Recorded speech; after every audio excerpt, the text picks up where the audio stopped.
2 men were about to drag her out of the cafe when a stranger slid into the chair beside her and wrapped an arm around her shoulders. "Pretend you're my wife," he whispered, as if her life depended on it, because it did. When she stood up and walked out with him, she had no idea she'd just stepped into a war and become the most dangerous weakness a mafia boss could have. If this story pulled you in, go ahead and subscribe so you never miss what's ahead. I've got another unforgettable story coming tomorrow. And while you're here, drop a comment and tell me where you're watching from. I love seeing people tuned in from all over the world. Okay, let's get back into it. The candle between them had burned down to a stub, wax pooling onto the brass rim like tears Clara Robinson refused to shed. She sat alone at Café Lumière on the corner of 5th and Morrison, the kind of European-style bistro where everything whispered old money and the waitstaff moved like choreographed dancers around marble-top tables. Rain streaked the floor-to-ceiling windows, turning the October evening into something out of a film she couldn't afford to see. She'd chosen the corner table deliberately, the one tucked near the window but far enough from the main floor that she could disappear into the amber glow of Edison bulbs and flickering candlelight. Her black coat was draped across her shoulders over a dusty rose dress that had seen better days, the fabric soft and worn in places she hoped the dim lighting would hide. She kept her hood low, dark hair falling around her face like a curtain she could hide behind. The 2 men at the bar had been watching her for 23 minutes. She'd counted. They nursed whiskeys they didn't drink, speaking to each other in voices too low to hear, but their eyes never stopped tracking her movements, the way she shifted in her seat, the way her fingers trembled against the white tablecloth, the way she kept glancing at her phone, waiting for instructions that might never come. 29 years old, widow, alone in a cafe where a single espresso cost $12, and she'd ordered only water. She'd been surviving on insurance scraps for 2 years, just enough to cover rent if she didn't eat much, just enough to avoid eviction if she ignored the phone calls from numbers she didn't recognize. Her husband's death had been ruled accidental, a fall, concrete, gone before the ambulance arrived. But the whispers told different stories. Stories about gambling debts and underground lenders and men who collected what desperate people owed. Mrs. Jensen, her elderly neighbor, had finally told her the truth 3 months after the funeral. "Your husband owed money, dear. The kind you don't borrow from banks." The envelope in her purse felt heavier than it should, cream-colored, embossed with a law firm's letterhead. Final notice stamped in red ink across the front. Eviction proceedings. Asset seizure. Clinical words that meant losing the last place that still smelled like him. Tonight, one of those unknown numbers had finally reached her. A woman's voice, professional and cold. Café Lumière, Tuesday, 8:30. Someone will meet you to discuss resolution. Resolution. As if debt could be resolved when she had nothing left to give. Clara pulled her coat tighter and checked her phone. 8:32. The men at the bar shifted. One checked his watch. The other's hand disappeared inside his jacket. Her breath caught. The chair beside her scraped against marble tile. She didn't turn, didn't breathe, just stared at the candle flame guttering in its glass prison. "Don't look at them." The voice was male, low, controlled the kind of voice that didn't need volume to command a room. It came from beside her, close enough that she could feel the heat of him, smell expensive cologne and cigarette smoke and something darker underneath. "They're not here for you anymore." Her head turned before she could stop it. He was closer than she'd expected. Dark suit, perfectly tailored, no tie. The top buttons of his shirt were undone, revealing the edge of black ink curling up his neck. Tattoos that looked deliberate, earned rather than chosen. His face was angular and handsome in a way that felt dangerous, with dark eyes that studied her like she was a problem requiring calculation. His hair was slicked back, dark and perfectly styled. He looked like money, old money, the kind that came with power and violence in equal measure. His arm moved casual, deliberate, draping across her shoulders with the easy confidence of someone who'd never been refused anything. His thumb came to rest near her collarbone, steady, warm through the thin fabric of her dress. "Pretend you're my wife," he murmured, leaning close enough that his breath stirred the hair at her temple. "Stand up, walk with me." Clara froze, every muscle locked, every instinct screamed. "I don't," the words caught in her throat. "I don't know you. You don't need to." His voice was quiet, almost gentle, but there was steel underneath. "Those men at the bar? They work for people I'd rather not embarrass tonight, but if you stay here alone, they'll take you somewhere we can't get you back from." We, as if she belonged to someone, as if she'd already agreed. She glanced toward the bar, just a flicker of movement, barely a look, and saw them staring now, not with interest anymore, with shock. And beneath it, something that looked like fear. The stranger's fingers pressed gently against her shoulder. Not forcing, guiding. Smile, he whispered, like you belong to me. Clara didn't know who he was, didn't know what debt he'd just claimed or what price she'd pay for this protection. But when she looked into those dark eyes, cold and unreadable, and somehow certain, she knew one thing with absolute clarity. He was more dangerous than anyone waiting for her tonight, and he was offering her a choice the men at the bar never would. She smiled. Small, uncertain, but enough. Good girl, he said softly, and stood. He offered his hand, long fingers, more tattoos curling across his knuckles, a silver ring on his right hand that caught the candlelight. She took it. His grip was firm, warm, possessive in a way that made her pulse spike. He pulled her up with practiced ease, keeping her close against his side as they turned toward the cafe entrance. His arm stayed around her shoulders, thumb still pressed against her collarbone like a brand. The men at the bar didn't move, didn't follow. Just watched them leave with faces gone carefully blank. Outside, rain had turned the sidewalk slick and black. City lights reflected in puddles like scattered stars. A black car idled at the curb, expensive. Tinted windows, engine purring. He opened the back door without releasing her. Get in, he said quietly. And she did, because somewhere between the candle and the rain, and the weight of his hand against her skin, Clara Robinson had stopped being the poor widow sitting alone at table 7. She'd become someone worth claiming. The leather seat was cold against Clara's legs as the car door closed with a heavy, final thunk. She pressed herself against the far side of the back seat, coat clutched tight around her shoulders, watching the stranger slide in beside her with the fluid grace of a predator. He didn't crowd her, didn't touch her, just settled into the seat and tapped twice on the partition separating them from the driver. The car pulled smoothly into traffic. Rain drummed against the roof. City lights blurred past the tinted windows, turning the world outside into watercolor streaks of gold and white and red. Inside, the silence was suffocating. Clara's heart hammered against her ribs. Her fingers found the door handle, grip tightening around cold metal. Locks are automatic, he said, without looking at her. His voice was calm, matter of fact. But you're not a prisoner. If you want out, I'll let you out. She didn't move, didn't speak, just stared at his profile, sharp jawline, the tattoos creeping up from his collar, the silver ring catching light as his fingers drummed once against his knee. Who are you? The question came out smaller than she'd intended. He turned to face her then, dark eyes, studying her with an intensity that made her feel exposed, seen in a way she hadn't been in 2 years. Isaac Vega, he said simply. The name meant nothing to her. She shook her head, confusion and fear twisting together in her chest. I don't understand. Those men, why were they? Waiting for you. Isaac's gaze didn't waver. They work for the Rossi family, East Side operations, loan enforcement mostly. They were there to collect what your husband owed. The air left Clara's lungs in a rush. I don't have anything. The insurance barely. I know. He cut her off gently but firmly. Your husband, Thomas Robinson, borrowed $63,000 18 months before he died. The terms were clear. The interest was manageable. But he stopped paying 6 months in. Clara's vision blurred. She pressed her palm against the window, needing something solid, something real. He told me we were fine. He said business was good. He said, he lied. The words hit like a slap. Isaac leaned forward slightly, elbows resting on his knees, hands clasped loosely between them. The debt passed to you when he died, standard practice in these circles. But here's what doesn't make sense. Mrs. Robinson, I control. 5th and Morrison, that cafe, the surrounding blocks, the docks 3 miles east. It's my territory.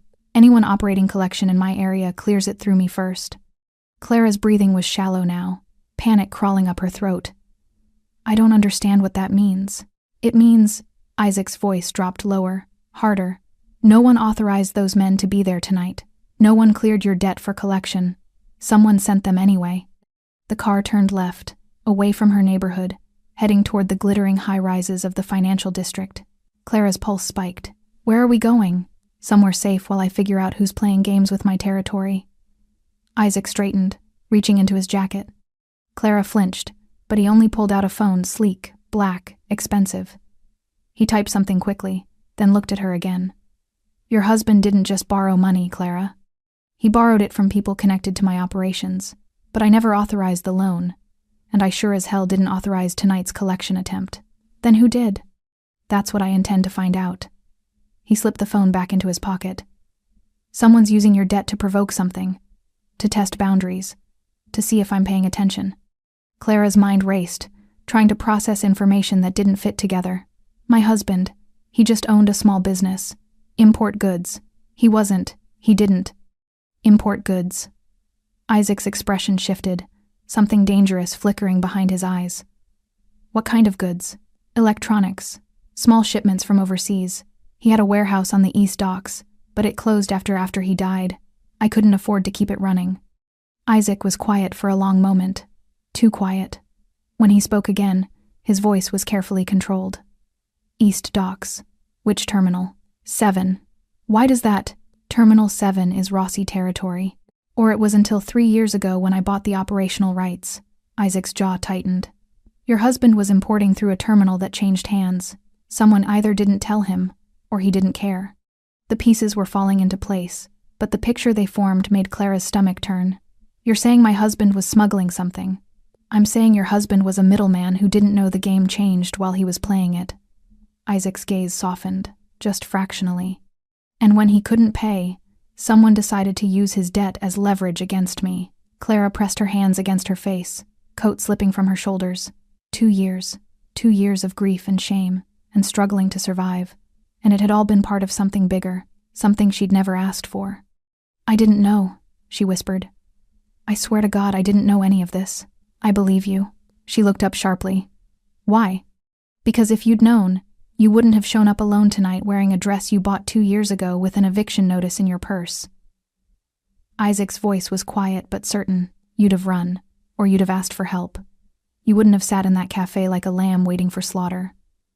Tears burned hot behind Clara's eyes, but she refused to let them fall. Not here. Not in front of this stranger, who somehow knew more about her life than she did. The car slowed, pulling into an underground garage beneath a building made entirely of glass and steel. Security cameras tracked their movement. Armed guards stood at checkpoints wearing suits that didn't quite hide their weapons. Isaac opened his door and stepped out, then turned back to offer Clara his hand. She stared at it, at the tattoos, the ring, the steady certainty of his palm. I can relocate you, he said quietly. Tonight, new city, new name. You'll never see those men again. Clara's throat tightened. And the debt? Disappears. Just like that? Just like that? She should take it. She should run as far and as fast as this dangerous man would let her. But something in her chest, something that had been buried under grief and shame, ignited. No. Isaac's eyebrows rose.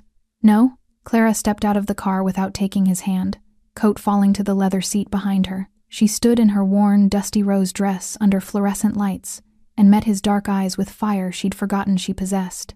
I want answers first. About my husband. About what really happened. About all of it. For the first time that night, Isaac Vega smiled. Then come with me, Mrs. Robinson. Let's find out who's been lying to you. Isaac's penthouse occupied the entire 42nd floor. Floor-to-ceiling windows overlooked the city. A sprawling canvas of lights and shadows that made Clara feel like she was floating above the world she'd been drowning in for 2 years. The interior was all clean lines and dark wood, leather furniture arranged with precision, abstract art on the walls that probably cost more than her late husband's entire estate. Everything screamed money and control, and a life so far removed from her own, it might as well have been fiction. A woman in her 50s appeared from a side hallway, gray hair pulled into a neat bun, kind eyes, sensible shoes. She smiled warmly at Clara. This is Rosita, Isaac said, shrugging out of his suit jacket. She manages the household. She'll show you to a guest room and get you whatever you need. Clara stood frozen in the entrance, still clutching her coat. I can't stay here. You can and you will. At least for tonight. Isaac draped his jacket over the back of a chair and rolled up his shirt sleeves, revealing more tattoos that snaked up his forearms' intricate patterns, symbols she didn't recognize. Those men know your face now, your address, where you shop, where you work. You go home, they'll be waiting. The truth of it settled over her like ice water. She had nowhere else to go. No family she could trust. Mrs. Jensen was too old to be caught in whatever this was. And Camila, her best friend, had 2 kids and a husband who worked 3rd shift.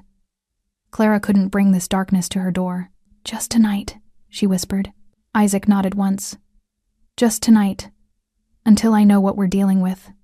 Rosita guided Clara down a hallway into a guest bedroom that was larger than her entire apartment. Cream-colored walls, a bed that looked like it belonged in a hotel, an ensuite bathroom with marble counters and towels so soft they felt like clouds. "There are clothes in the closet," Rosita said gently. "Probably too big, but better than sleeping in that dress. I'll bring you tea, yes? Something to help you rest." Clara managed a nod, and then she was alone. She sank onto the edge of the bed, coat pooling around her waist, and finally let the tears come, silent, hot, 2 years of grief and rage and fear spilling out in the safety of a stranger's home. Her husband had lied. About the business, about the money, about everything. She'd mourned a man who'd never existed. Clara didn't sleep. She changed into the oversized shirt and soft pants Rosita had left, drank the chamomile tea that appeared on the nightstand, and stared at the city lights until her eyes burned. At 3 a.m, she gave up. The penthouse was quiet as she padded barefoot down the hallway, following the glow of light coming from what looked like an office. The door was partially open. Isaac sat behind a massive desk, shirt unbuttoned at the collar, sleeves still rolled up, surrounded by papers and file folders and a laptop that cast blue light across his face. He didn't look up when she appeared in the doorway. "Can't sleep either?" he asked. "I need to see them." He glanced up then, dark eyes questioning. "The files," Clara clarified, stepping into the room. "Whatever you have on my husband, on the debt, I need to see all of it." Isaac studied her for a long moment, then pushed back from the desk and gestured to the empty chair across from him. "Sit." She did. He slid a manila folder across the polished surface. "This is everything we pulled on Thomas Robinson. Financial records, transaction histories, the loan documents. It's not pretty." Clara opened the folder with trembling hands. The first page was a loan agreement dated 18 months before Thomas died. $63,000. Interest rate, 15% monthly. Collateral, future shipments through Terminal 7. Her vision blurred. 15% monthly? Standard for underground lending. High risk, high reward. Isaac's voice was clinical, detached. He made 3 payments, then nothing. She flipped through bank statements she'd never seen, accounts opened in Thomas's name that she hadn't known existed. Withdrawals, transfers to offshore accounts, payments to casinos in Atlantic City and Las Vegas. Her hands shook harder. He told me he was visiting suppliers, business trips. He'd be gone for days and come back exhausted, and I believed him because I loved him, and I thought. The words choked off. Isaac reached across the desk and gently closed the folder. "You thought he was working to build a future with you." Clara pressed her palms against her eyes, trying to stop the tears. "I was so stupid. You were trusting. There's a difference." She looked up at him, this dangerous man with his tattoos and his empire and his unexpected kindness, and something cracked open inside her chest. "I spent 2 years thinking I wasn't enough. That if I'd been a better wife, if I'd paid more attention, if I'd been less focused on my own career, maybe he wouldn't have, maybe I could have saved him. His choices weren't your fault, Clara. But I carried them anyway." Her voice broke. His debts, his lies, his shame. I carried all of it alone, because I thought that's what you do when you love someone. You carry their weight even after they're gone. Isaac was quiet for a moment. Then he stood and moved around the desk, settling into the chair beside her, instead of across from her, close enough that she could see the fine details of his tattoos, the small scar above his left eyebrow, the exhaustion in his eyes that probably mirrored her own. "Your husband made a deal with people who don't forgive debt," he said quietly. "But the loan itself, the original $63,000 that should have come through my network. Every major loan in this city gets cleared through me or one of 2 other families. It's how we avoid wars over territory and collection rights." Clara frowned. "But you said you didn't authorize it." "Exactly." Isaac's jaw tightened. "Which means someone deliberately bypassed protocol. They wanted your husband in debt. They wanted leverage, and when he died accidentally or otherwise, they transferred that leverage to you." The implications crashed over her like cold water. Someone killed him. Maybe. Or he really did fall. But either way, his death was convenient for someone building a case against me.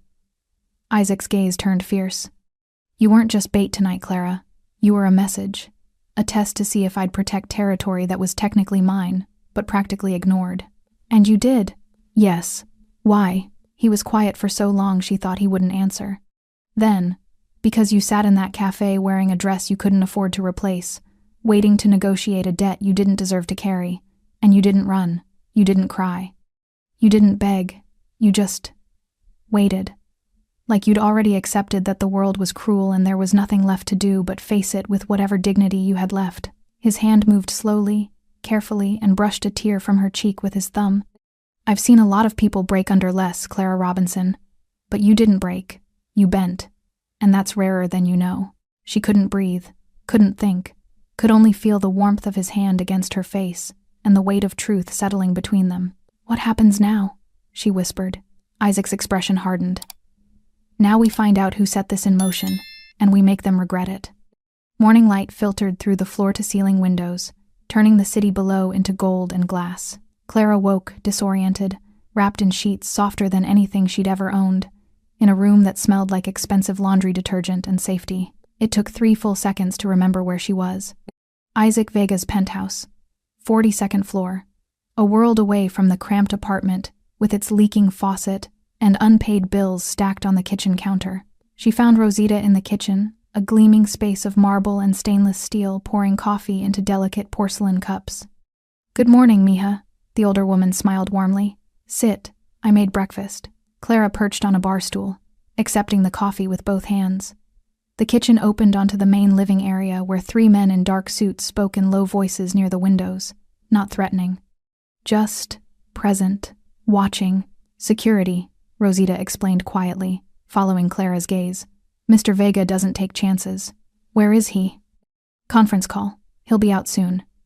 Rosita slid a plate across the counter, scrambled eggs, toast, fresh fruit arranged like art. Eat. You're too thin. Clara wasn't hungry, but she ate anyway because Rosita watched her with the same concerned expression Mrs. Jensen used to wear, because kindness, even from strangers, felt too precious to refuse. She was finishing her coffee when Isaac emerged from the hallway, phone pressed to his ear, speaking rapid Italian. He'd changed into fresh clothes, black shirt, black slacks, silver watch that caught the light. His hair was still damp from a shower. He looked different in daylight. Less dangerous, somehow. More human. He ended the call and pocketed his phone, dark eyes finding Clara immediately. You slept. It wasn't a question. A few hours. She set down her cup carefully. What happens now? You said we'd find out who. I have people looking into it. Isaac crossed to the coffee maker, pouring himself a cup with practiced efficiency. But that's not why I needed you awake. We need to talk about your living situation. Clara's stomach tightened. I told you. I can't afford to relocate. I have a job. You had a job, Isaac interrupted gently. You were a bookkeeper for Morrison and Associates. Small accounting firm. $23,000 a year. No benefits. You were 2 weeks away from being let go due to budget cuts. The blood drained from Clara's face. How did you? I know everything about you, Clara. I had to. The moment I sat down at that cafe, you became my responsibility. He took a drink of coffee, watching her over the rim. Your lease is month to month. You have $1,400 in savings. Your car was repossessed 9 months ago. You take the bus to work and you buy groceries at the discount market on 7th because it's cheaper even though it's 6 blocks farther from your apartment. Clara stood abruptly, chair scraping against polished floor. You had no right to. I had every right. Isaac's voice was calm but unyielding. Someone is using you to get to me. That makes you leverage. And leverage needs to be protected or eliminated. I chose protection. That requires information. I'm not leverage. I'm a person. You're both. He set down his cup. And right now, being a person makes you vulnerable. So until I know who's playing this game and why, you stay here. Under guard. Safe. Clara's hands curled into fists. You can't just decide that. You can't just keep me here like some kind of... I can and I will. Isaac moved closer, and she saw something flicker in his expression. Not anger, something softer. You asked for answers last night. You demanded truth. This is the truth, Clara. You go home, you die. Maybe not today, maybe not tomorrow. But the moment you step back into your old life, you become a target that I can't protect because I won't see the bullet coming. The words hit like ice water. Clara sank back onto the bar stool, legs suddenly unsteady. For how long? Until it's over. And what does over look like? Isaac was quiet for a moment, then gestured toward the windows. Come here, I want to show you something. She followed him to the glass wall overlooking the city. From this height, everything looked small, manageable, like problems that could be solved with the right perspective. Isaac pointed east toward the waterfront. See those shipping containers? The docks your husband used? That's Terminal 7. I control everything that moves through there. Imports, exports, inventory tracking. It's worth approximately $43 million annually. He shifted, pointing south. That warehouse district? Mine. The trucking company that moves goods from port to distribution centers? Also mine. I employ 300 people. Their families depend on the infrastructure I built staying stable. Clara stared at the city sprawling below, trying to comprehend the scale of what he was describing. 3 years ago, the Rossi family controlled the East Docks, Isaac continued. They were bleeding money, cutting corners, letting dangerous shipments through because they couldn't afford proper security. People died, workers, civilians, so I made them an offer sell to me, or I shut down their operations entirely and let the feds sort through what's left. They sold, Clara guessed. They sold, and I cleaned house. New protocols, new security, legal operations only. His jaw tightened. But the Rossis never forgave me for taking their crown jewel. They've been looking for ways to destabilize me ever since, and your husband, whether he knew it or not, gave them an opening. Clara turned to face him. By borrowing money he couldn't repay. By borrowing money that was never properly authorized. Someone inside my organization, or someone pretending to be inside my organization, extended that loan specifically to create chaos. When he couldn't pay, they could either collect from you publicly and make me look weak, or kill you and start a war by making it look like I ordered it. The magnitude of it made her dizzy. I'm just collateral damage. You were supposed to be. Isaac's expression hardened. But I didn't let them have you, and that changes everything. A phone buzzed. One of the security guards answered, spoke quietly, then approached Isaac with urgent eyes. Sir, we have movement on the east side. Rossi soldiers asking questions about the woman from the café. They're showing your photo, Mrs. Robinson. Clara's blood went cold. Isaac's face became a mask cold, calculating, lethal. He turned to Rosita. Increase security. No one in or out without my direct authorization. Then to Clara. Pack whatever you need from the guest room. You're moving to the secure floor. The secure floor? Private elevator. Biometric locks. Bulletproof glass. His dark eyes held hers. The war just started, Clara, and like it or not, you're in it now. The secure floor was smaller than the main penthouse one-bedroom. A sitting area. Reinforced walls that Clara could feel closing in around her, even though the space was beautifully appointed. The windows here were smaller, the glass noticeably thicker, and 2 armed guards stood stationed outside the single elevator entrance. A gilded cage was still a cage. Clara spent 3 days there. 3 days of Rosita bringing meals, of Isaac appearing for brief updates, before disappearing again into meetings conducted in Italian and Spanish behind closed doors. 3 days of watching the city continue without her while she existed in suspended animation 45 floors above the world. On the 4th morning, she snapped.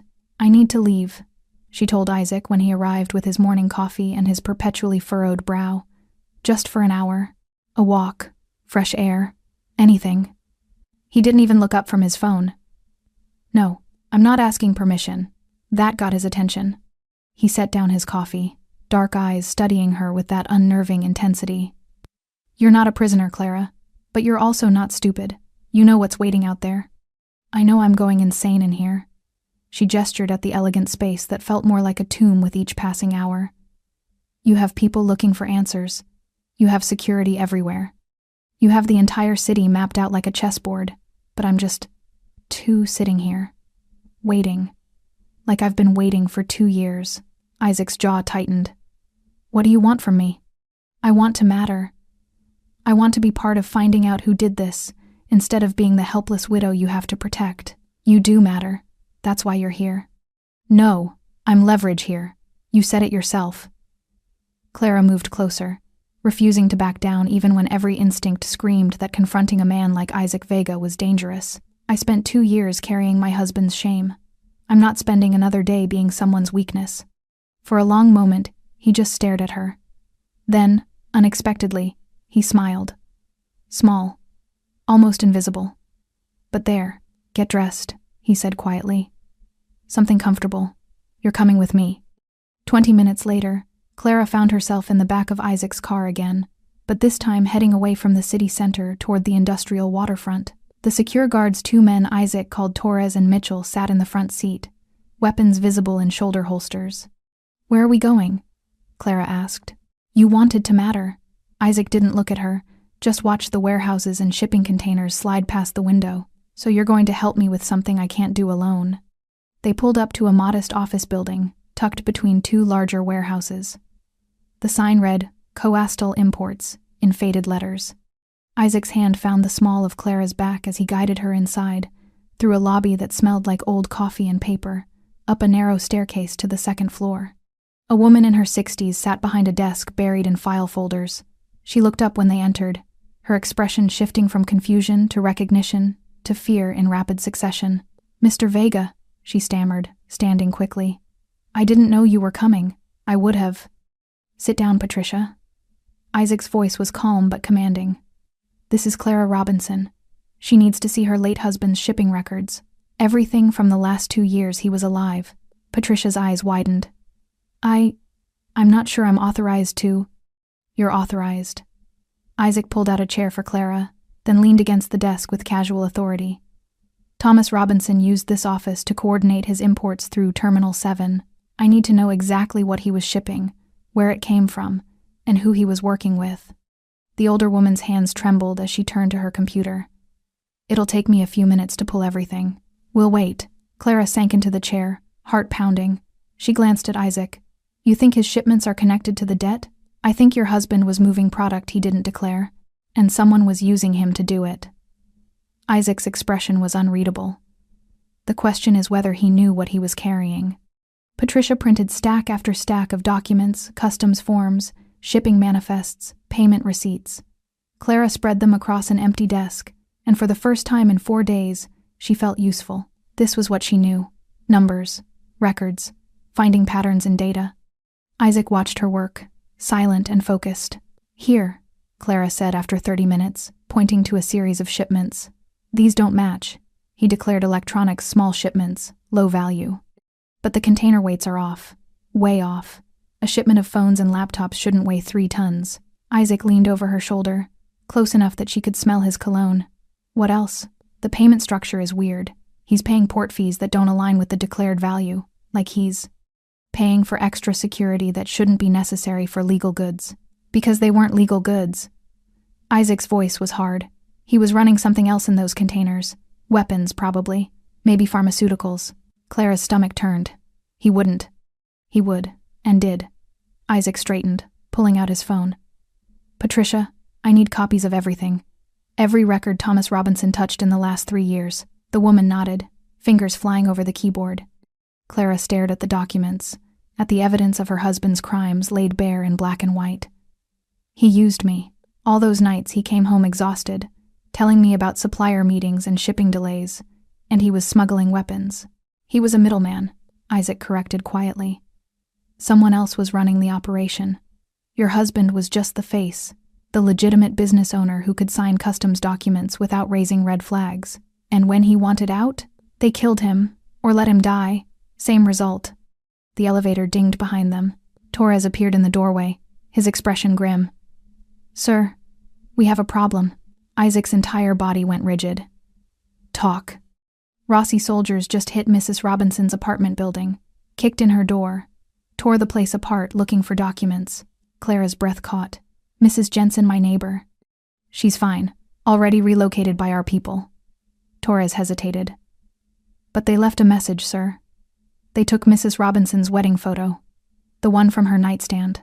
The temperature in the room dropped 10 degrees. Isaac's face became a mask of controlled fury. Where are they now? Gone. But they made sure our surveillance caught them leaving. They want you to know they can reach her any time they want. Clara stood on shaking legs, the documents forgotten. They were in my home. They touched my things. Isaac's hand caught her elbow, steadying her. Torres. Pull every available man. I want eyes on every Rossi location within the hour, and find out who authorized that incursion." "Yes, sir." Torres disappeared. Clara turned to Isaac, fear and rage warring in her chest.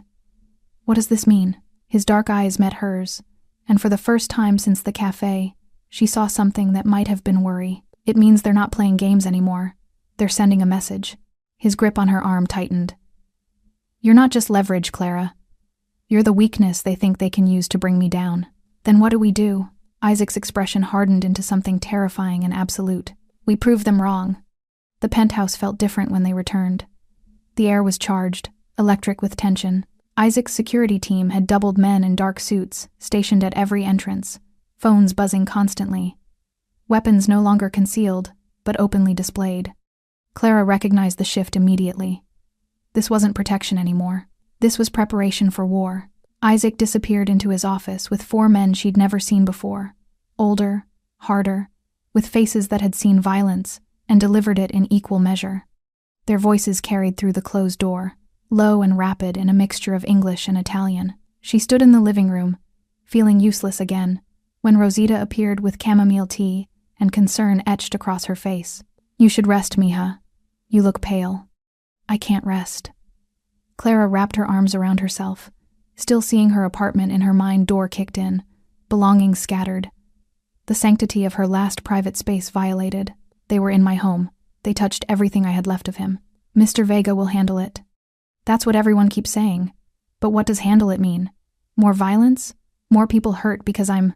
She stopped, voice breaking. Rosita set down the tea and pulled Clara into an unexpected embrace. "You listen to me. This is not your fault.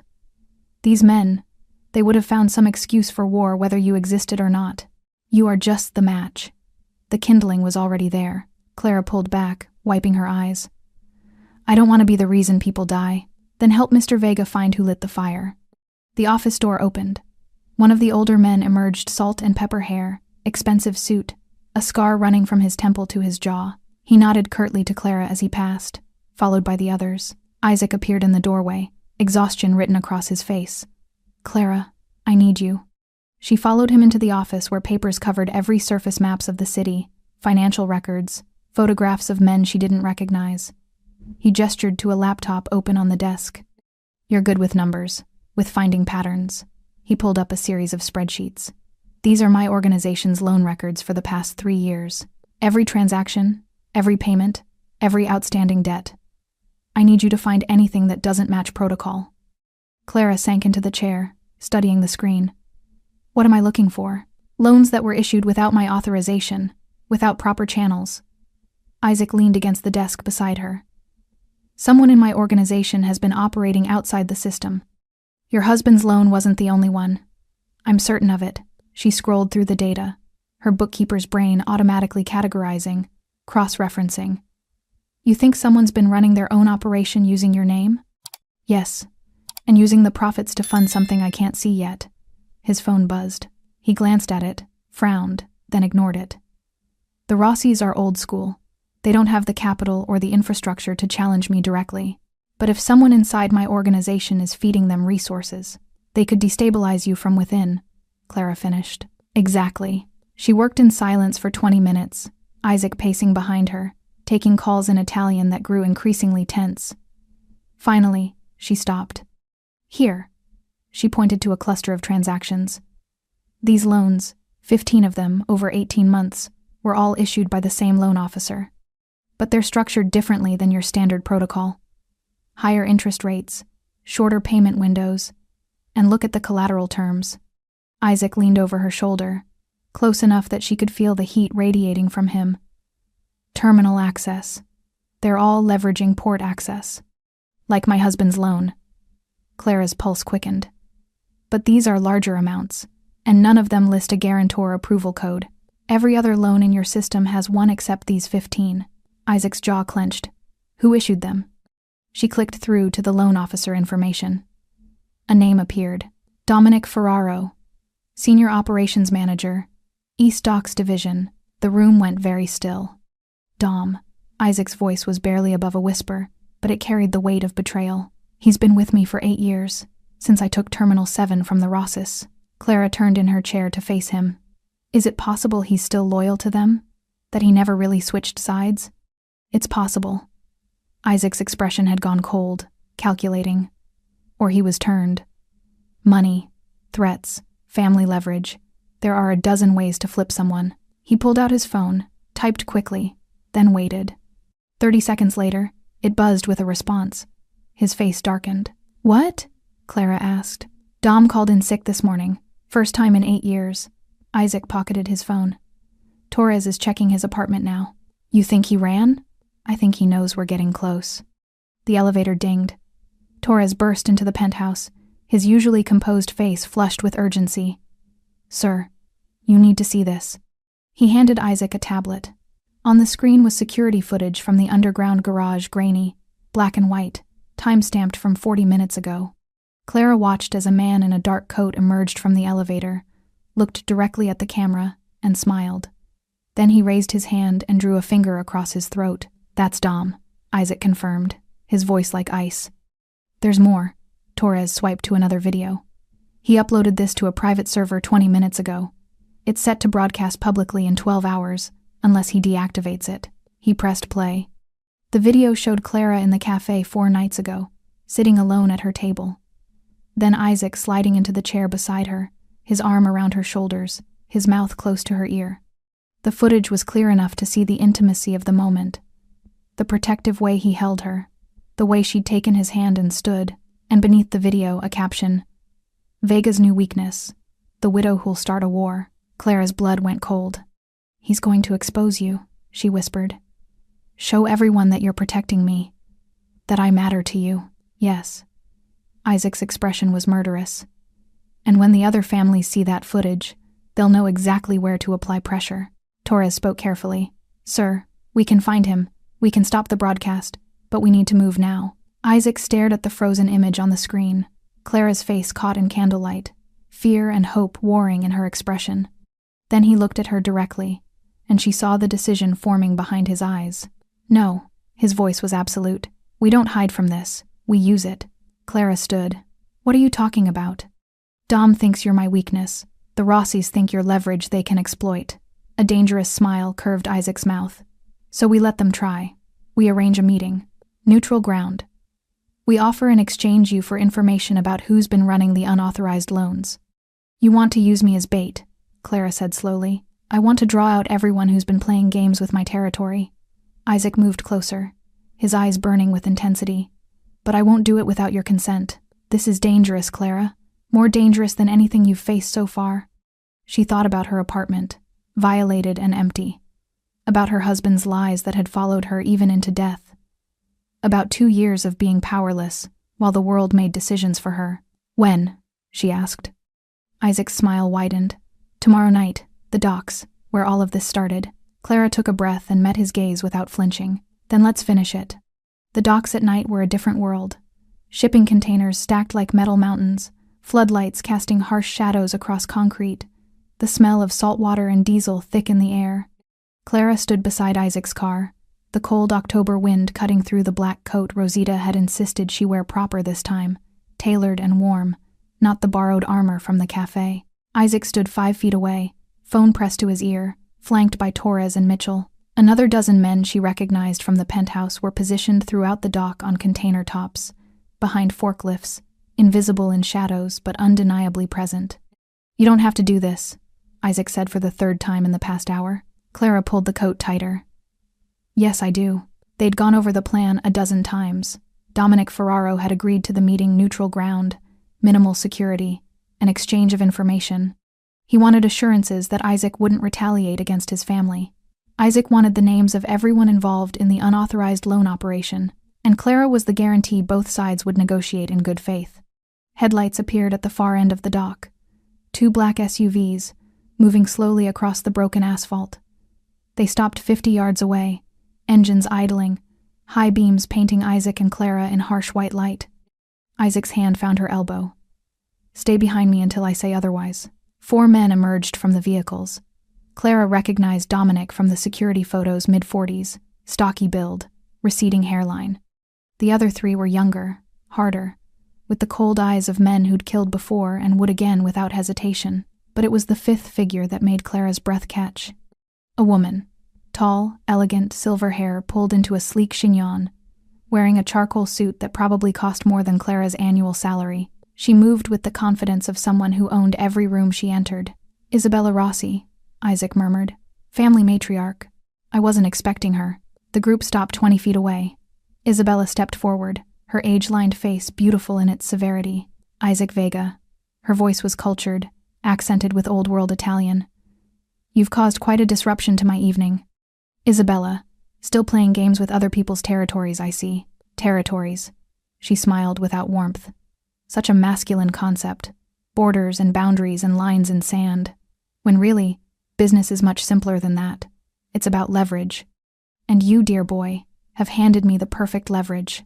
Her eyes shifted to Clara, appraising and dismissive in equal measure. "The widow. I hear you've developed quite an attachment."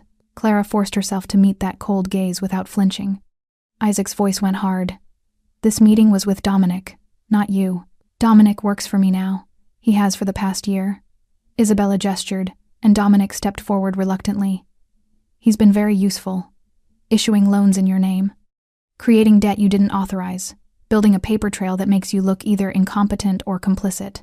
Clara's mind raced. You wanted Isaac to look like he was breaking his own rules, destabilizing his own operation. "Smart girl." Isabella's smile widened. "When the other families see that Vega can't control his own loan officers, can't manage his own territory, they'll start questioning whether he deserves to hold Terminal 7 at all. And when they start questioning..." She spread her hands. "Opportunities arise." "You want a war," Isaac said flatly. "I want what you took from my family." Isabella's cultured mask cracked, showing the steel beneath. "Terminal 7 was ours for 30 years. You walked in with your money, and your lawyers, and your moral superiority, and you took it. Made us look weak. Made us sell at a fraction of what it was worth. It was worth nothing when I bought it. You'd run it into the ground. It was ours." The words echoed across the dock. Isabella composed herself, smoothing imaginary wrinkles from her suit. "But theft requires repayment, Isaac. So I've been patient, building leverage, waiting for the perfect opportunity." She nodded toward Clara, and then she appeared. A widow with debts she couldn't pay. A direct line to your organization through her husband's fumbling attempts at smuggling. And best of all, a woman who makes the great Isaac Vega look human. Clara felt Isaac tense beside her, but his voice remained calm. "You orchestrated Thomas Robinson's death." "I orchestrated his debt," Isabella corrected. "His death was convenient timing. The fall, the head injury, these things happen to men who panic when they realize they've been trafficking weapons for people much more dangerous than they understood." Rage flooded Clara's veins, hot and consuming. He was a person. He had a life. A wife who he lied to, who he betrayed with his greed and his weakness. Isabella's eyes glittered. "Don't mourn him, child. He would have destroyed you eventually. I simply accelerated the timeline." Clara lunged forward before she could think, but Isaac's arm shot out, catching her around the waist and pulling her back against him. "Easy," he murmured against her ear. "That's what she wants. Give her nothing." Clara trembled with fury, but forced herself to breathe. To think. "You still haven't explained what you want tonight," she said, her voice steadier than she felt. "You already have your leverage. You have the video of us. You have the loan records showing Dominic's unauthorized activity. So why are we here?" Isabella studied her with new interest. "Because I'm offering Vega a choice. Walk away from Terminal 7. Transfer operational control back to my family. And I'll destroy every piece of evidence that connects you to this mess. The widow goes free. The loans disappear. Everyone moves forward. And if I refuse?" Isaac asked. "Then the video goes public. Every family in this city sees that you've gone soft over a woman. They'll test you, challenge you. And when you're busy protecting her, my people will systematically dismantle everything you've built." Isabella's smile was poison. "You can have your empire or your weakness, Isaac, but you can't have both." The dock went silent except for water lapping against concrete and wind whistling through metal containers. Clara felt Isaac's heart beating against her back where he still held her. Felt the tension in his body, the calculation happening behind his eyes. Then she stepped out of his arms and walked forward. "Mrs. Rossi," she said clearly, You made one critical mistake. Isabella raised an eyebrow. Did I? Clara reached into her coat pocket and pulled out a flash drive. You assumed I was just a widow. Just leverage. Just someone to be used and discarded. She held up the drive. But I'm also a bookkeeper, and for the past 3 days, I've been analyzing every financial transaction connected to the unauthorized loans, every payment, every transfer, every offshore account. She glanced back at Isaac, who nodded once. Clara continued, These loans weren't just issued without authorization. The money never went to the borrowers. It went straight to shell companies owned by the Rossi family. You weren't lending money, you were laundering it, using Isaac's infrastructure to clean funds from illegal operations. Isabella's expression finally cracked. You can't prove that. I can, and I did. Clara's voice strengthened. Every transaction is documented on this drive, complete with account numbers, timestamps, and digital signatures that trace directly back to Dominic and 4 other Rossi operatives embedded in Isaac's organization. She tossed the drive to Isaac, who caught it smoothly. So here's the real choice, Mrs. Rossi. You walk away now. You pull your people out of Isaac's operation. You stop using my dead husband's ghost as a weapon. And maybe Isaac doesn't hand this evidence to the federal prosecutors who've been trying to build a RICO case against your family for the past 2 years. The dock erupted into motion. Dominic reached for his weapon. Isabella raised her hand sharply, stopping him. You're bluffing, she said, but uncertainty flickered across her face. Isaac stepped forward, positioning himself beside Clara. She's not, and you know it, because you trained your people to be thorough, Isabella. Every transaction logged, every transfer documented. You kept records because that's how you maintain control. He held up the drive, but control is only power when no one else has the keys. For a long moment, Isabella stared at them both. Then, slowly, she smiled. Not with warmth, with respect. Well played, Mrs. Robinson. She turned to Dominic. We're leaving, but, Dominic started. Now. They retreated to the SUVs. Before climbing in, Isabella looked back one last time. This isn't over, Isaac. Yes, he said quietly. It is. The vehicles disappeared into the night. Clara's legs gave out. Isaac caught her, lowering them both to the cold concrete. His arms wrapped around her as she shook with adrenaline and relief, and the weight of what they'd just survived. You were brilliant, he murmured against her hair. Terrifying and brilliant. She laughed, the sound half-sob. I thought I was going to throw up. You can throw up now if you want. Maybe later. She pulled back to look at him, this dangerous man who'd claimed her in a cafe and changed everything. Is it really over? Isaac's expression softened. The war is. The rest. He brushed a strand of hair from her face. The rest is just beginning. The penthouse felt different when they returned just after midnight. Quieter. The security presence had eased still there, but no longer suffocating. Torres nodded to them as they stepped off the elevator, then discreetly retreated to give them privacy. Rosita had left coffee and sandwiches on the kitchen counter with a note. Eat, both of you. R. Clara sank onto the leather sofa, exhaustion finally catching up with her. Her hands were still trembling from adrenaline, from standing 20 feet away from the woman who'd orchestrated her husband's death and somehow finding the courage to call her bluff. Isaac disappeared into his office, returning moments later with a bottle of whiskey and 2 glasses. He poured generously, handed one to Clara, then settled into the chair across from her. To surviving your first syndicate negotiation, he said, raising his glass. Clara laughed weakly and took a drink.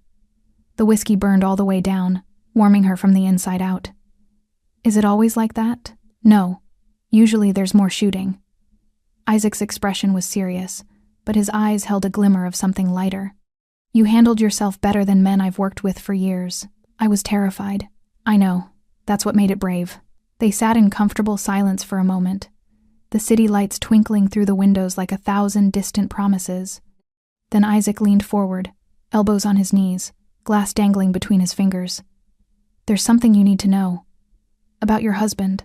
About how he really died. Clara's stomach tightened. I thought Isabella said it was convenient timing. An accident. She lied. Isaac took a drink, choosing his words carefully. I had my people pull the police reports, the autopsy, the witness statements. Your husband didn't fall accidentally, Clara. He jumped. The glass nearly slipped from her fingers. What? The night he died, He'd just learned that the people he was smuggling weapons for were connected to the Rossi family. He'd thought he was working for independent contractors, criminals. Yes, but small time. When he realized the scale of what he'd gotten involved in, the kind of people who now owned him, Isaac's voice was gentle. He panicked. Called the Rossis, tried to back out. They told him there was no backing out. That he'd keep moving shipments, or they'd hurt you. Clara's vision blurred. He killed himself to protect me? The coroner ruled it accidental because there was no note. No clear evidence of intent. But the security footage from the building across the street shows him standing on that ledge for 20 minutes before he stepped off. Isaac set down his glass and moved to sit beside her on the sofa. He made a terrible choice getting involved with them, but his last choice, that one, was about love. The tears came then, hot and unstoppable. Not the grief she'd carried for 2 years, mourning a man she thought had abandoned her through carelessness. This was different, sharper, more complex. He lied to me about everything else, she whispered. The gambling, the debts, the smuggling. Every day he came home and pretended we were fine when we were drowning. Yes, but he died trying to save me from consequences I didn't even know existed. Yes. Clara pressed her palms against her eyes, trying to contain the storm of emotions. I don't know how to feel about that. I don't know if I should forgive him, or hate him, or... You can feel all of it, Isaac said quietly. Anger and grief and betrayal and love. They don't cancel each other out, Clara. They just exist together. That's what it means to lose someone complicated. She looked at him through tears. This man who dealt in violence and territory and control, speaking about emotion with unexpected wisdom. How do you know that? Because I lost someone complicated too. Isaac's expression shifted, something old and painful flickering across his face. My brother. He worked for the Rossis before I took Terminal 7. When I made my move, I asked him to come with me, to leave their organization and help me build something better. What happened? He refused, said loyalty meant something, said I was a traitor for leaving. Isaac's jaw tightened. 6 months later, the Rossis used him as a scapegoat when a shipment went wrong, put a bullet in his head and dumped him in the harbor. Clara's breath caught. Isaac. I loved him. I was furious with him for choosing them over me. I grieved him. I blamed myself for not forcing him to leave. He met her eyes, and eventually, I learned to carry all of it without letting it destroy me. That's what you'll have to do too. She reached for his hand without thinking, their fingers intertwining naturally.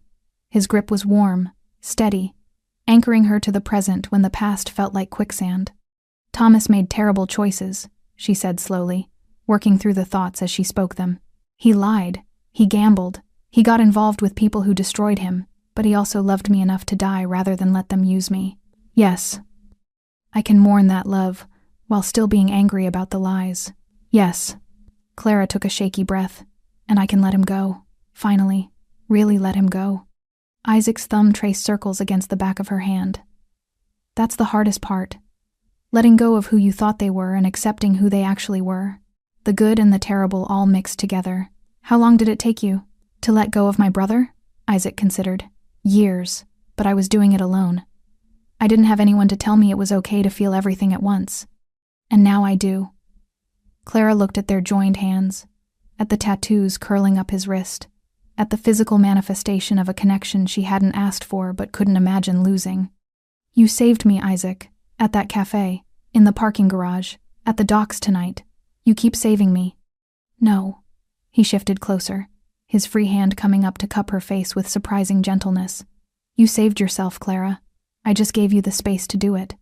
You stood up to Isabella Rossi. You refused to hide. You demanded truth even when it hurt. That wasn't me. That was all you.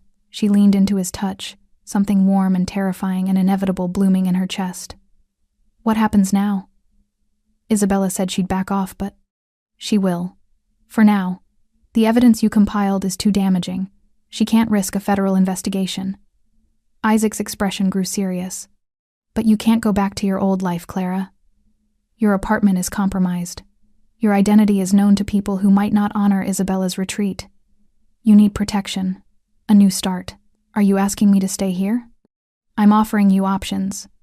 His dark eyes searched hers. New identity. Relocation to another city. Financial security. Whatever you need to rebuild safely. Clara's heart hammered. And if I don't want to leave? The question hung between them, heavy with implications neither had voiced until now. Isaac's thumb brushed across her cheekbone, achingly tender. Then you stay. And we figure out what this is, what we are.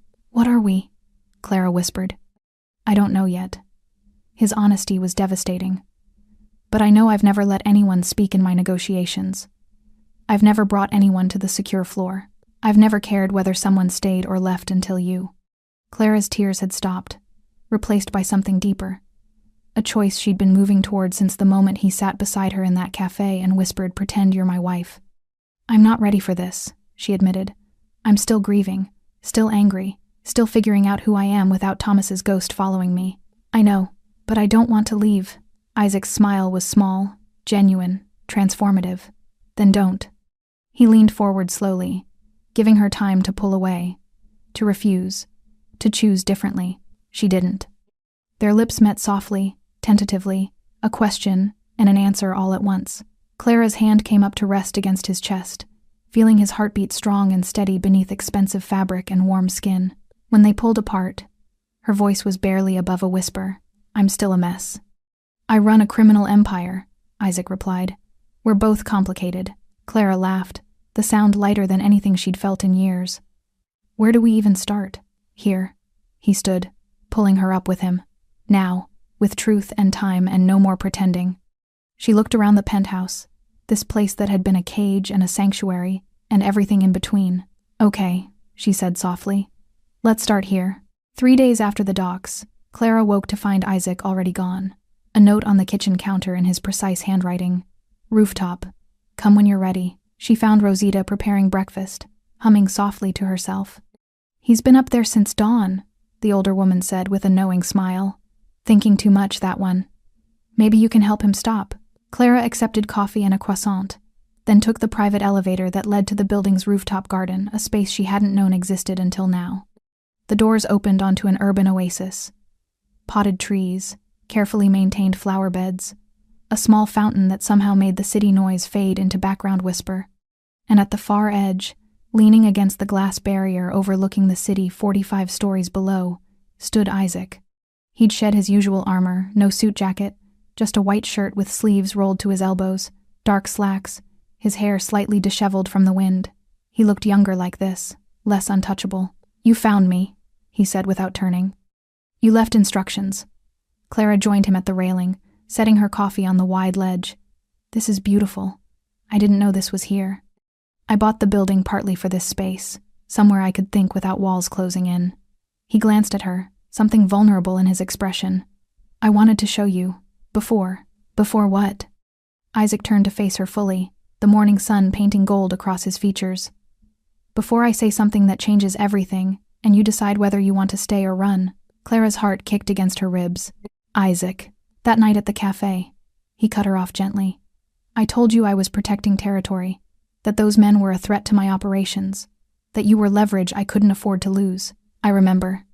I lied. The confession came out raw, honest. Or not lied exactly, but I didn't tell you the whole truth. Clara waited, barely breathing. The moment I saw you sitting there hood up, candle burning down, trying so hard to be invisible while the whole world watched you, something shifted. Isaac's hands gripped the railing. I've walked past 1,000 people in trouble, made calculations about who's worth protecting and who isn't. It's survival in this business. You can't save everyone, but you saved me. Because you weren't just territory or leverage or a tactical decision. His dark eyes found hers. You were a woman sitting alone in a cafe waiting for cruelty with your shoulders back and your chin up, and I looked at you and thought her. I don't know why. I don't know how, but in that moment, Clara, you became the most important person in the room. The city sprawled below them, millions of lives intersecting and diverging, and Clara felt like she was standing at the center of the only moment that mattered. You didn't know me, she whispered. No, but I wanted to. Isaac moved closer, his hand coming up to brush her hair back from her face, a gesture that had become familiar, grounding. Every day since, I've told myself it was strategy. That keeping you close made tactical sense. That protecting you served my interests. And now I can't pretend anymore. His voice dropped. You stood up to Isabella Rossi. You solved a financial conspiracy my own people missed. You refused every easy option I offered because you wanted truth more than safety. You're brilliant and terrifying and stronger than you believe." Clara's eyes burned with unshed tears. "Isaac, I'm still broken. I'm still grieving a man who lied to me. I'm still figuring out who I am without the weight of his mistakes." "I know, and I'm not asking you to be fixed." His thumb traced her cheekbone. "I'm asking you to let me be broken with you, to build something real out of the wreckage we've both been carrying." "I don't know how to do this," she admitted. "I don't know how to trust again. How to love someone who lives in a world where people die for making the wrong choice." "Neither do I." Isaac's honesty was devastating. "I've spent 10 years building walls, keeping people at arm's length, treating relationships like transactions, but you walked through every defense I had like they didn't exist." He stepped back slightly, reaching into his pocket. For a heart-stopping moment, Clara thought, but he pulled out a key. Simple, silver, unremarkable. "This is the key to the penthouse," he said quietly. "Not the secure floor, not a guest room, the actual home I live in, the space I've never shared with anyone." He pressed it into her palm. "I'm not asking you to marry me, Clara. I'm not asking you to commit to forever when you're still learning how to commit to tomorrow. But I'm asking you to stay. Really stay. Not as someone I'm protecting or someone who's useful to my operations." His voice roughened. "Stay because you want to. Because this thing between us, whatever it is, matters enough to explore. Because when I wake up, I want you to be the first person I see." Clara stared at the key, her vision blurring. "What if I'm not ready?" "Then you take however long you need. Days, weeks, months." Isaac's expression was open, vulnerable in a way she'd never seen. "I'll wait, because you're worth waiting for." The wind whipped around them, carrying the sound of traffic and construction, and a city that never stopped moving. Clara thought about the woman she'd been 4 days ago sitting in a cafe, waiting for her life to end. And the woman she was now standing on a rooftop, holding a key that represented a future she hadn't dared imagine. "I'm terrified," she whispered. "Me too. I don't know if I can be what you need. You already are." Clara looked up at him, this dangerous, complicated, unexpectedly gentle man who'd claimed her in a moment of crisis, and somehow made her believe she could be more than her grief. And she made a choice. She stepped forward, closing the distance between them, and kissed him. Not tentative like before, not questioning. This kiss was answer and promise and surrender all at once. Isaac's arms wrapped around her, pulling her close, and she felt safe in a way that had nothing to do with security teams or bulletproof glass. When they pulled apart, she was crying and smiling simultaneously. "I'll stay," she said. "Not because I'm healed, not because I have all the answers, but because for the first time in 2 years, I want to see what happens tomorrow." Isaac's smile was radiant. "Tomorrow, and the day after, and the day after that." He removed his suit jacket from where he'd draped it over a nearby bench and settled it around her shoulders. It smelled like him cologne and smoke and safety. "Come on," he said, taking her hand. "I want to show you something else." "What?" "The view from the living room, the actual living room, where I drink my coffee and read the news and exist as a person instead of a position." Clara laughed, threading her fingers through his. "That sounds terrifying." "Probably, but we'll be terrified together." They walked toward the elevator, her hand in his jacket around her shoulders, the key to his home pressed against her palm, and somewhere between the rooftop and the promise of tomorrow, Clara Robinson stopped being the poor widow who sat alone at a cafe. She became the woman who chose to stay. The cafe looked exactly the same. Same brass tables, same checkered floor, same Edison bulbs casting warm amber light across couples sharing wine and conversation. Clara stood outside Café Lumière on the corner of 5th and Morrison, watching through rain-streaked windows as life continued exactly as it had a week ago. A week. 7 days since Isaac Vega sat beside her and changed everything. "You don't have to do this," Isaac said quietly. He stood behind her, close enough that she could feel his presence but far enough to let her make this choice alone. "Yes, I do." Clara pulled her coat tighter, the new one Isaac had insisted on buying, properly fitted and warm. "I need to see it, to face it without fear." She pushed through the door, bell chiming overhead. The warmth hit her immediately, along with the smell of espresso and fresh bread. A few heads turned, but no one recognized her. No one saw the widow who'd sat alone at table 7. She walked directly to that corner table. The candle was fresh, unlit. The chairs were empty. Clara sank into the seat she'd occupied, back to the wall, window to her left. From this angle, she could see the entire cafe, see the bar where two men had watched her with predatory patience, see the entrance where Isaac had appeared like an answer to a prayer she hadn't known how to voice. Isaac didn't follow immediately. He ordered 2 coffees at the counter, giving her space, then approached slowly. "May I?" he asked, gesturing to the chair beside her. Clara smiled. "You didn't ask last time." "Last time I was claiming territory," he sat, setting a coffee in front of her. "Tonight I'm asking permission." She wrapped her hands around the warm cup, letting the heat seep into her fingers. "Do you remember what you said when you sat down? Don't look at them. They're not here for you anymore." "You were right. They weren't." Clara took a sip, the bitter espresso grounding her in the present. "But I was still here for them, still waiting, still letting other people's decisions control my life. And now?"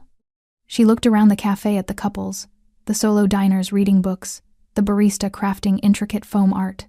Normal people living normal lives without debts and violence and syndicate wars lurking in the shadows. "Now I'm here because I chose to be," she said softly. "Not because someone told me to come, not because I'm running from creditors or hiding from the past, because I wanted to face the place where everything changed and prove to myself that I'm not afraid anymore." Isaac's hand found hers on the table, fingers intertwining. "You were never afraid. Not really. Fear would have made you run. You stood your ground. I was terrified. Courage isn't the absence of fear, Clara. It's choosing action despite it." She turned to look at him fully, this man who'd walked into her life during her darkest moment and somehow illuminated all the broken pieces she'd been trying to hide. "I've made a decision." His expression grew serious. "Tell me." "I'm keeping the key." She pulled it from her pocket, the silver catching candlelight. "I'm staying at the penthouse. With you. Really staying. Not just hiding until the danger passes." Isaac's grip on her hand tightened fractionally. "You're sure?" "No, I'm not sure about anything." Clara laughed softly. "I don't know if I'm ready for a relationship. I don't know if I can handle your world long term. I don't know who I am anymore without Thomas's ghost defining me. But I know I want to find out. And I know I want to do it with you." She met his dark eyes steadily. "You gave me choice when everyone else in my life took it away. Even Thomas, with his lies and his debts, he made decisions for me without asking. You asked. Every time. You offered options and waited for me to choose, because your choice matters more than my convenience." "Exactly." Clara set down her coffee and stood, pulling Isaac up with her. "So I'm choosing this. Choosing you. Choosing to build something new instead of mourning something that was never real." Isaac rose smoothly, and suddenly they were standing in the exact position they'd been in a week ago, his arm around her shoulders, her hand in his, the cafe watching with mild curiosity, but everything was different now. "Walk with me?" Isaac asked quietly. Clara smiled, remembering his command from that first night. "Pretend you're my wife.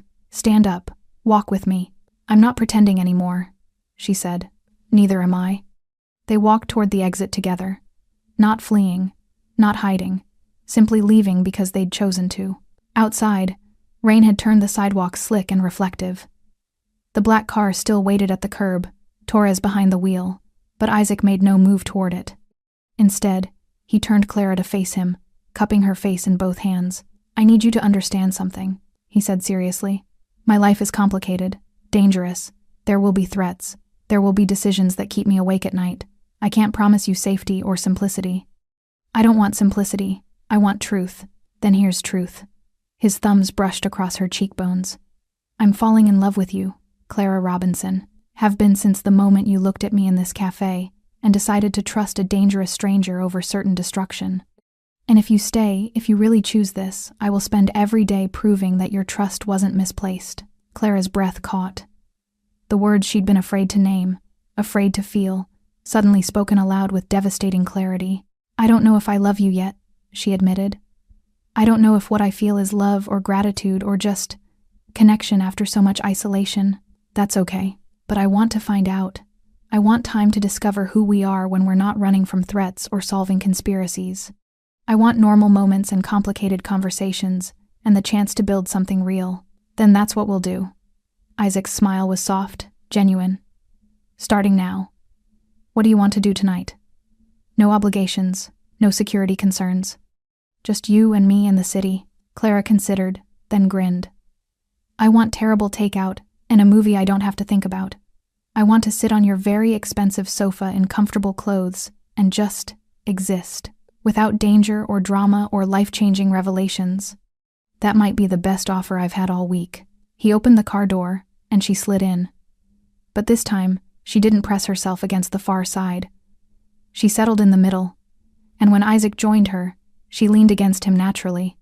Torres pulled into traffic without comment, though Clara caught his smile in the rearview mirror. Isaac's arm wrapped around her shoulders, the same protective gesture from a week ago, but transformed by choice and context into something tender. Clara? He said quietly. Yes? Thank you. For staying. For choosing this even when it would have been easier to run. She tilted her head up to look at him. Thank you for sitting beside me when you could have walked past. For seeing something worth protecting when I couldn't see it myself. Always, he promised. The city slid past the windows, lights, and movement, and endless possibility. Clara thought about the woman she'd been, sitting alone at table 7 with a final notice in her purse, and no hope left. And the woman she was becoming, sitting beside a man who'd claimed her in a moment of crisis, and somehow made her believe in futures instead of endings. She wasn't healed. She wasn't whole. The grief over Thomas, the anger about his lies, the complexity of loving and hating someone simultaneously, all of it still existed, still hurt. But she was choosing forward motion, choosing connection, choosing to believe that broken people could build beautiful things if they were brave enough to try. The car pulled into the underground garage. Torres opened the door, nodded respectfully, and disappeared to give them privacy. Isaac offered his hand. Clara took it, and together, they walked toward the elevator, not as protector and protected, not as syndicate boss and widow, but as two complicated people choosing each other, one moment at a time. When the elevator doors closed, Clara looked at her reflection in the polished metal. She looked different, stronger, more present. What are you thinking? Isaac asked. Clara smiled. I'm thinking that the poor widow who sat alone at the cafe doesn't exist anymore. No? No. She became someone else, someone braver, someone who walks beside mafia bosses and negotiates with crime families and chooses her own future even when it terrifies her. Isaac pulled her close, pressing a kiss to her temple. I like her, this new version. Me too, Clara whispered. Me too.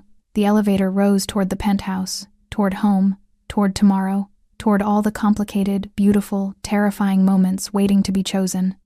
And Clara Robinson, no longer defined by loss or debt or someone else's mistakes, walked into her future with her eyes wide open and her hand held tight, because this time, when someone asked her to walk with them, she wasn't pretending, she was choosing, and that made all the difference. Thanks for sticking with this story until the very end. You're the reason these stories feel alive. If you're ready for another powerful journey, just tap the next video on your screen. And before you go, leave a quick comment and rate this story from 1 to 10. I'm excited to read your thoughts and connect with you in the comments.